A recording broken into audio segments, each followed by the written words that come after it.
When the towers got hit, our substation collapsed, and I was called back to work at approximately 11 a.m. Our tools were covered in dust, our clothing was covered in dust. It was there for many, many months.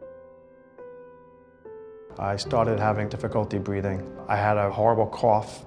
I had lots of pains in my throat and in my stomach.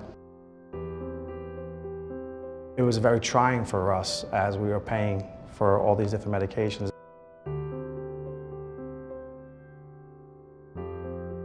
All the medications needed for me are now covered by it. We are now able to afford the everyday things that are needed for our two daughters. You used to coach the Soccer, baseball. Everything. The medication is helping him to start to get back to that. If anyone else does not know about this or has not signed up for this program, please do. This program has been life-changing for us. You're not just a patient, you're like family to them, and they want to help you. We now have hope that we are going to end up beating this.